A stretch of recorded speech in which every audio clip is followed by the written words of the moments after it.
Okay, I think we can go ahead and get started. I'll resist using the gavel this evening. And can we have a roll call, please? Sure.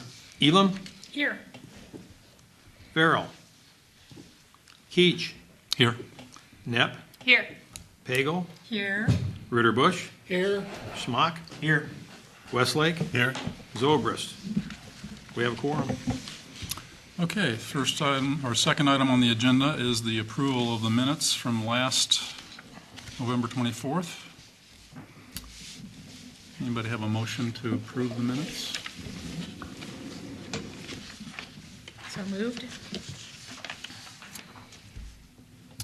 Moved by Elam. Any second? Smock seconds. Any discussion? All in favor, say aye. Aye. Okay. Well, the first item, after the approval of minutes here, is a public hearing, and I'm just going to let Patrick describe what happens in a public hearing. Thank you. Public hearing is being held tonight pursuant to published notice. Any person wishing to make a comment to the Plan Commission will be afforded an opportunity to do so. Will give their testimony under oath or affirmation. Any person living within 250 feet of the property at issue wishing to cross-examine a testifying witness will be afforded an opportunity to do so at the discretion of the chair on matters germane to the issue before the Plan Commission. At the conclusion of the public hearing, the Plan Commission will make a recommendation to the Village Board. The Plan Commission makes recommendations only. The Village Board is responsible for taking final action on these matters. Thank you, Patrick. First item tonight on public hearings is petition number 14-12ZA/SP. Morton Apostolic Christian Church and Apostolic Christian Timber Ridge are seeking a combination zoning amendment / special use permit for 2177 Veterans Road, zoned R3. Proposed rezoning change is from R3 to RS with a special use to allow for a church / fellowship hall. Is there anybody here who will speak to this?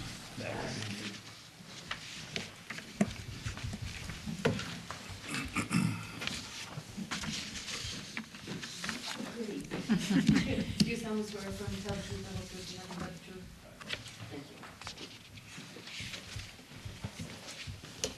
Thank you. Thank you. Roger Spangler, 318 East Forest Wood, Morton, Illinois. I'm representing the Morton Apostolic Christian Church on the matters that we have before you tonight. The first is the rezoning of that one small lot that's right behind Oakwood Estates, which would be just north of our Fellowship Hall driveway. That lot is currently zoned R3, and we want to rezone that RS so that will kind of mesh with the rest of our property. And you'll see on your agenda tonight, we also have a preliminary and a final plat that will plat that piece with the big piece that the church already has, and then 11.28 acres that we're getting from the Timber Ridge, the home for the handicapped there. So we'll end up with a total, when we're done, for our church site of 26.69 acres. But the special use, that building has probably been there since about 1977, and I don't know if the special use was even around at that time. But we've used it pretty much like a church for all those years up to the present, and it'll be very much used like it is now. We'll have church, obviously Sunday morning, a Wednesday evening, and then one Wednesday evening a month we'll have. We've had church out there now, but it'll be the full-time church. The plans for the church are being designed. We don't have it locked in yet. We know roughly where the church is going to sit, just forward of that fellowship hall building, not in the parking lot, but in the grass area. And we're kind of we'll go through all the site plan review type things, whether it be stormwater detention. There's some egress concerns. We're going to, I think, end up with a turn lane out on Veterans Road so that people going north or south, for that matter, won't have to wait for our people to turn in. There'll be a designated turn lane for them. Those kind of things are still being worked out with the city. but we'll comply with whatever it is that we've got to do. But the special use, as I say, will allow us to build our church there, and I don't think we should have any problems. I've had three phone calls from neighbors at Prairie Village. One just wanted to know what was going on, and the other two had questions. The only concern they may have had were lights from the parking lot. But I assured her that that wouldn't be a problem because we look at it from the city standpoint now when we look at a site plan that you're not lighting up your neighbor. You know, we can keep the light on the site that we're trying to light.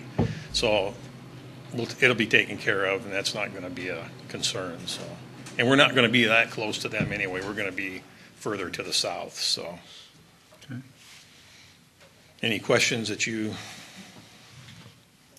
might have? I would ask if there are any questions from the audience tonight. Sue is here for the later case, so. Seeing none. Thank you, Roger. Okay. And so what we are asked to do is to consider this change to from R3 to RS. And then also at the same time, it's kind of a dual, or it's a combination as zoning amendment, special use permits. So we'll be changing it to RS, and the special use would be for a church fellowship hall. Is there any discussion about that?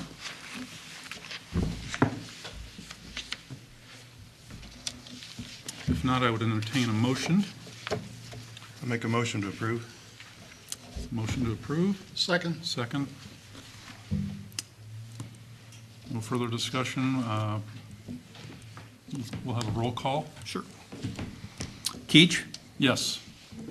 Knapp, Yes. Pagel, Yes. Ritterbusch, Yes. Smock, Yes. Westlake, Yes. Elam. Yes. Okay. Thank you. Next thing, you're welcome. Next thing on the public hearing is something to amend the municipal code, section 10-5.4, parentheses B, regarding special uses. This was posted. I don't know if we need to read this aloud, or maybe we have, are we going to have a presentation on Yes. this? Okay. Why don't you come on ahead and need to be sworn in. Raise your right hand, please. Do you solemnly swear or affirm to tell the truth, the whole truth, and nothing but the truth? I do. Thank you. Susan Colby, 515 East Adams, here in Morton. The proposal that you have before you is in regard to the house at 111 East Jefferson. It is on one side bordered by the Morton Community Foundation, and the other, the Apostolic Christian Home, or church. My husband and I purchased the property about 4 years ago, and my mother-in-law and sister-in-law have been residing there as renters until my mother-in-law passed away in January. We had purchased the house with the long-term plan of having a home for my son, Trevor, who's a disabled adult with Down syndrome. Trevor got funded in March for housing, and all of a sudden we pushed this a little faster. I didn't know we would need to do this quite as quickly as we are, but for those of you that aren't aware of the housing availability for people with disabilities, adults, we have a waiting list of over 20,000 adults living in their parents' homes that are waiting for funding. Trevor won the lottery in getting funding. And what that funding provides is for my husband and I to be able to say all the kids are out of the house now, that we can go to sleep at night and know that he's cared for by an agency that will provide the services that he needs. transportation, housing, and complete care. And we pursued our options in Morton with Tazewell County Resource Center as well as Apostolic Services, and they own their own homes. You guys know this. They run top-notch operations, and I'm proud to say I was on the board at TCRC for 7 years, so I know of what I speak. But for ourselves as parents, we didn't want to choose a house that was chosen by someone else. We really preferred to have a house that we purchased that's located in a place that we chose, and that Trevor could live with the people that he knows, his friends. And so an alternative to traditional SILA funding is assisted living, an assisted living arrangement where an agency does provide the overnight services. And Bethesda Lutheran Services has agreed and been through the house and said this is a perfect location for a group home for people who have not 100% needs, intermittent needs.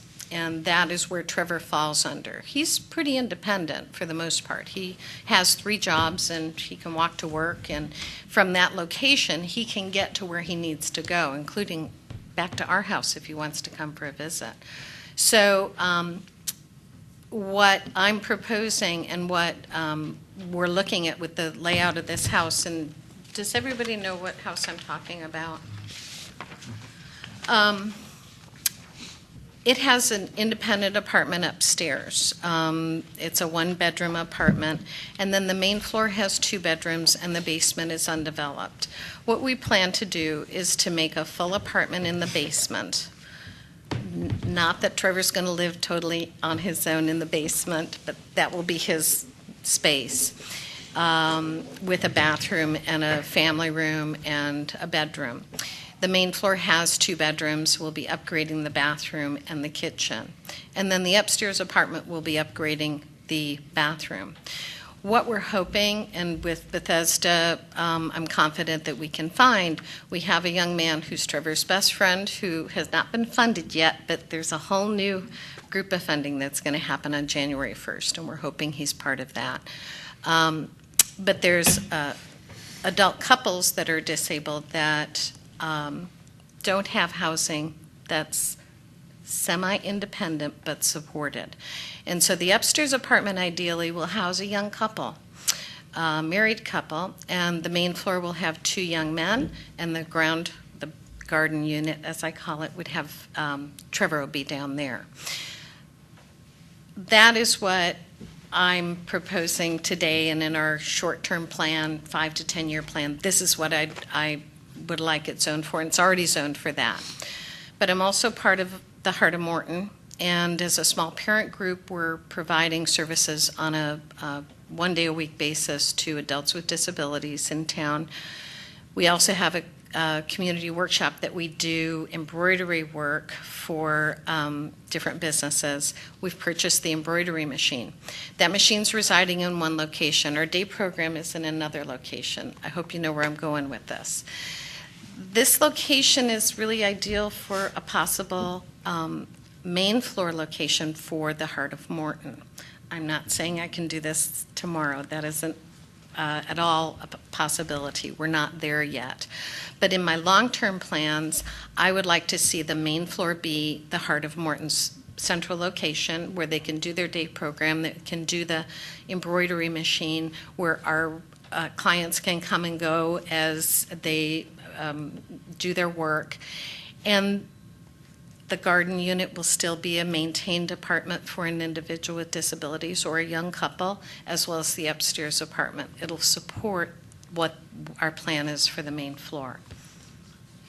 So I'll entertain questions. Any questions?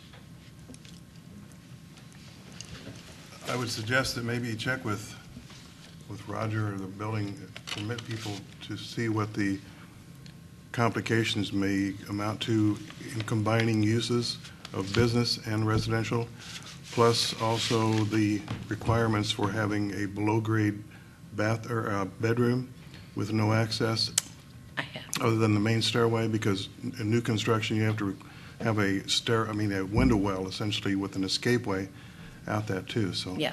it's something that would need to be addressed through the building permit process. Well, wouldn't this address the mixed-use question that you had there, Don? I mean, it's talking about having some incidental production and sale of items produced in conjunction with the training is permissible. Isn't that part of this language? That was what we were aiming for. Okay. So, but I agree with your comment about there's a whole separate set of issues, and that is the building code, what's required by the building code, in addition to the zoning requirements. And procedurally, this is the hearing is for amending the code, and it's a special use, so she would have to be back to apply for the special use once there is one available.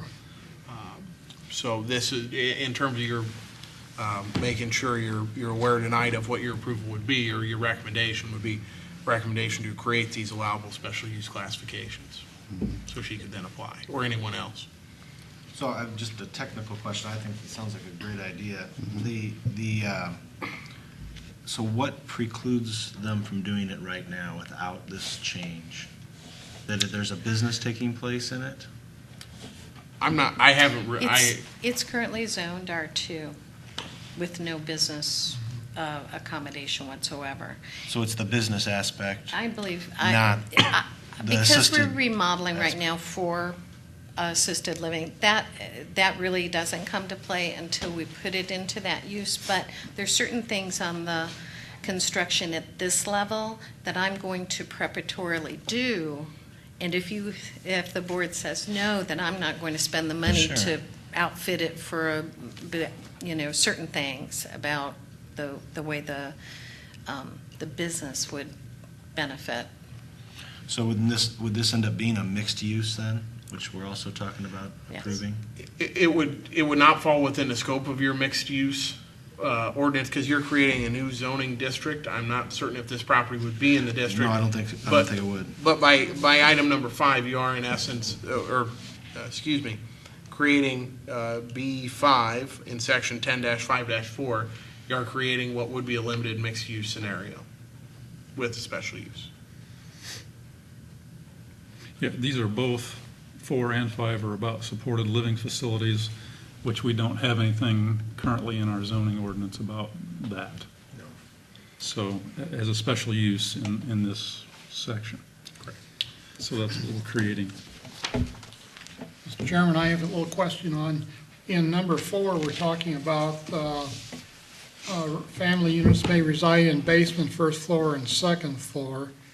And then in 5, it addresses commercial activities on the first floor. Now, I guess the assumption is that any other floors in the building could be used for residential? Or could you use it's just the first floor that could be used for the commercial side of it? And I guess that means then the other floors would be residential.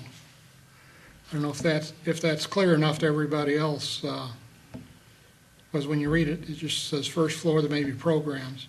But you almost have to look at 4 and 5 together to get the concept of residential on all the floors, or you can pull one of the first floor out of those floors and have commercial. So you can't have 5 without 4. That's what it sort of It looks looks like like. to me, so I'm not sure. Would you agree with that, Roger? Yeah, there's 2 parts to it. On number 4 would be if it were just simply going to be used for the living. Right. Because right now, That's Sue's what property, as she said, is zoned R2, so she could have 2 units. But we're talking about 3 different levels of living. So that would exceed that. But with this special use, that would become, she could do that. Or she could do a combination of those 2, with number 5 being being the other one, where they would have the living quarters on the second floor, the lower level, the basement, and then the main floor being the business or the program part of this, which would then kind of tie into our mixed use on the main floor of a building. Gerald, to what may help, or just a suggestion on definition, if at 5, at the start of the definition, it read, a supportive living facility in which on the first floor there may be programs, I think that may fill in the gap that you're mentioning, which is, while the name suggests and includes, the name of the use includes supported living facility, it doesn't directly, by that definition, incorporate what's covered in 4. I guess the way I would see it is that you could either just request special use 4, or if you wanted to have the commercial activity on the first floor, you'd have to request 4 and 5 combined. And I'm not sure Roger may be able to answer this for me. And I'm not certain how your guys' code is set up or your approach. Usually you would fit into one use category or another as opposed to having 2 special uses for the same property. Right. So my thinking on the definition, and I'm limited, I have limited scope of my review, may be that just supplementing that definition number 5 so it represents a distinct use from 4 may be in order, but that's just my thought. Just by some internal reference to what 4 provides. Where did the language come from for 4 and 5? That's the, Initially, we met with Sue, Steve and I did, then Steve and Sue and I met with Tom and kind of explained basically what she just explained to you folks. And then Tom went about trying to put into words what you see in front of you right now. So this is kind of our first shot at it, so I don't think he's going to be offended if we change something, so. Well, and I think it's written very almost specifically towards your situation. So the 4 family units, I mean, is that what we feel is the maximum, or do we want to put that to a different number? And when it comes up for special use, it's going to have to be approved every time, correct? Correct. So then there would be maybe more definition as to the quantity. But I know the 4 is what you were saying, but I don't know how these are set up with apartments. I mean, do we put like a units per square foot, or do we just put a general units, or? you have some flexibility to craft, make a recommendation, and how the definition be crafted as you see fit. You are correct that any special use would have to come back to you, just like Sue's will come back to you with an application once there's an available special use someone can apply for. So if it was your recommendation that you wanted a different maximum, if you wanted the maximum to be graded or kind of a sliding scale based on square footage, that's certainly something you could recommend to the village board. Do you know what the square footage of the home is now? Not updated, no, I don't.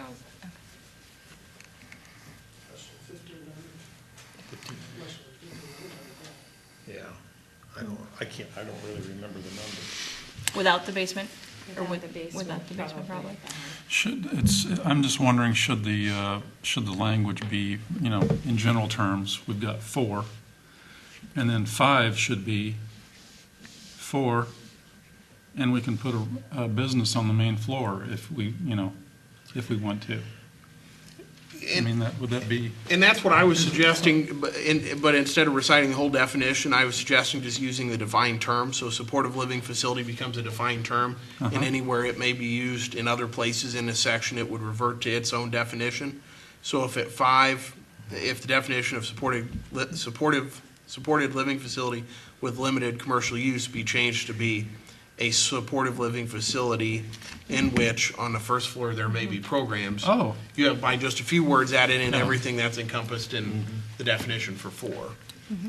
That makes sense to me. Okay. Do we want to try going with that language? Can you just repeat that again, Patrick? Sure. A supportive living facility in which on the first floor there may be programs. So I just add before the on, I'd add a supported living facility in which, comma, on the first floor there may be. Does programs encompass a business? Well, we do embroidery work. Right, and that's why I'm asking, is programs the right word? Well, they also are supported in doing that. There's training involved. And not all of our clients have the same skill set. So where someone might be working on the embroidery machine, other ones might be working on cooking skills. It's disabled individuals, is it disabled individuals who run the embroidery machine or who work with support? So I think that's Okay. where you get, Yeah, we're or would be hoping. the argument behind it being a program as opposed to just, non-disabled adults running it as a fundraiser.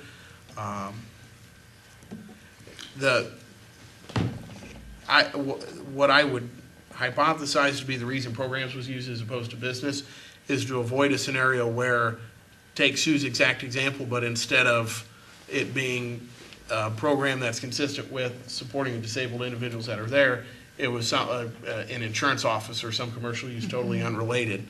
So I think the use of programs is probably intended to create some tether between what happens there and serving a benefit to the residents. Okay. But And the thing is, on 5, we wouldn't, there are places in town perhaps where 5 would not be appropriate, where we may not want a business, and it also depends on what the business is for us to issue a special use, right? I mean, there may be businesses that require delivery trucks and dumpsters and things that are just not appropriate in the particular instance that they're going to be asking for that particular special use. So what do you guys think about that, adding that language, those words in front of 5? Yeah, I like that. I agree. It's still, I struggle a little bit with the wording, like when we're talking about a business, because I guess I envision while they may have training in the beginning, there probably are some individuals that are a little more independent. And this wording does make it sound like incidental production of and sale of items produced in conjunction with the training is permissible. I'm not. Mr. Chairman? Yes. Yes. When we, can you hear me okay? Thank you. When we reviewed this and chose this language, I think we used the term commercial on the assumption that there may be activities that resulted in creating some commercial value for the occupants, but not commercial in the sense that it's retail or somebody manufacturing in a residential neighborhood, other than maybe crafts type things or something like that. So for lack of a better word, we left it commercial. We have just a couple of general comments. We had a residence similar to this some years ago on Main Street, where the Apostolic Christian Home, I believe, had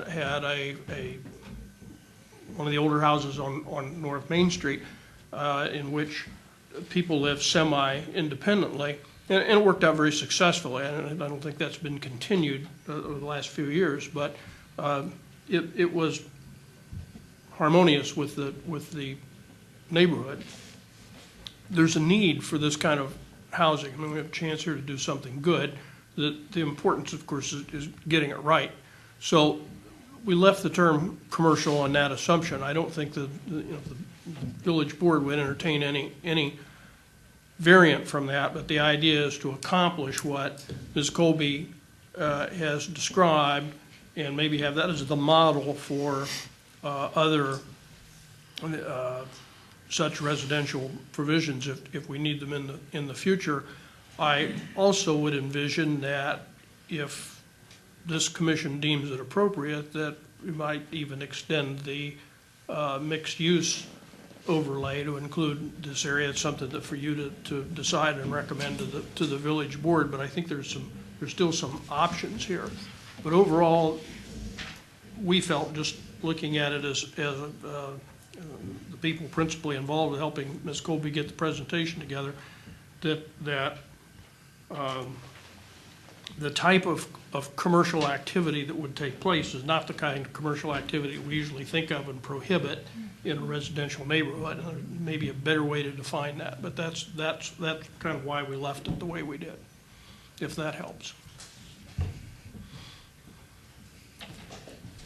Yeah, and I think the idea is great, and I'm definitely a proponent of it. I'm just I just want to make sure we're not being too limiting for you, so that they're not violating because we made it too limiting in the beginning. So, and I get confused with all the legal terms, right? So maybe it's fine. I don't know. Well, incidental production and sale is commercial. So that's why you use the word commercial. And so incidental is, the key word there. It's not a production line, It's a tool that's being used to help people like the Heart of Illinois, Heart of Morton, excuse me, do what they do, and as they do so well. So do we need to make a distinction between a nonprofit, or is that getting too much detail? Is it the profits go for a nonprofit? I mean, the proceeds? We are designated not-for-profit. Okay. I mean, this doesn't distinguish that in the language, but it's something we could consider. Do you think that it's something we could just leave up to future boards to, Yeah. It's probably look at not- each special use on its own merits? Yeah, I think so. And since it is a special use, it is gonna come back to you each time. I mean, however many of these are 50, they will all come Okay. back here before going to the village board. Okay. Well, Patrick has suggested that perhaps adding the language on 5, after proposed definition, adding a supported living facility in which, and then continuing on with, on the first floor there may be programs, etc. Would anyone like to make a motion to change that, or to pass this mixed use, or this zoning amendment? Mr. With Chairman, that I'll make a language. motion that we approve the number 5 with the changed wording that we've discussed. Okay. Okay, would you read that wording back again, please? The so we wording get would that be absolutely accurate? I'm just going to read all of 5 Okay. to you, all of it. 5 would be supported living facility with limited commercial use. The proposed definition is a supported living facility in which on the first floor there may be programs including instructional and actual training with equipment to persons with disabilities. Incidental production of and sale of items produced in conjunction with the training is permissible. We have a motion on the We have to floor. approve 4 as well. That was, We would, Well, let's have a motion that would, if you would revise your motion to approve 4 and 5 with the revised wording. Okay, so moved. Okay, so we have a motion to do that. Second. Second. Further discussion? Let's take the roll. Net, Yes. Bagel, Yes. Ritterbusch, Yes. Schwank, Yes. Wesley, Yes. Elam, Yes. Teach. Yes.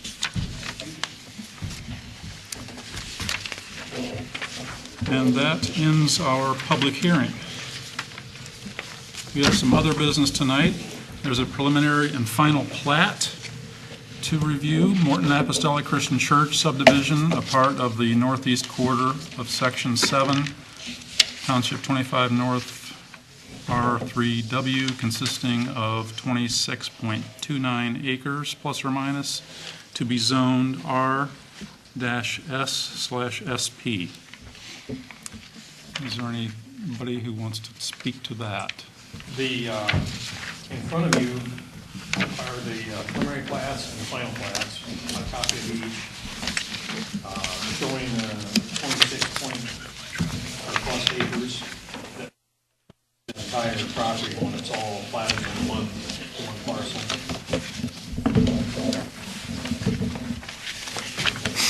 And there could be some additional right-of-way down the road for that turn lane if need be. We'll have to deal with that at the time, but our property is still. Morton has done the survey, everything's done as it's supposed to be. All right. Does anybody on the board have a question for Roger?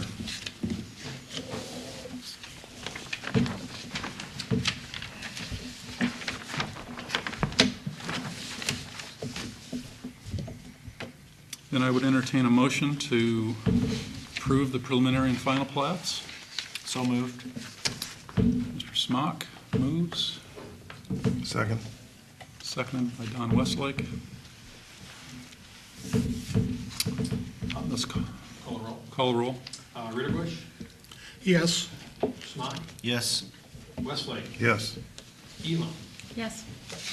Keach, Yes. Neff, Yes. Fagel. Yes. Thank you. Okay, on other business, we have on the agenda final mixed-use zoning classification review.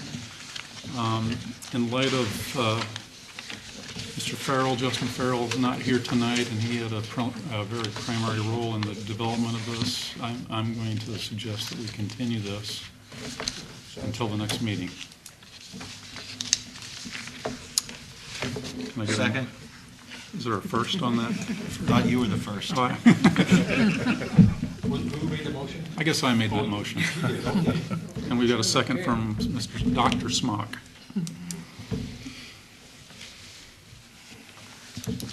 Roll call? Smock, Yes. Westlake, Yes. Elam, Yes. Keach, Yes.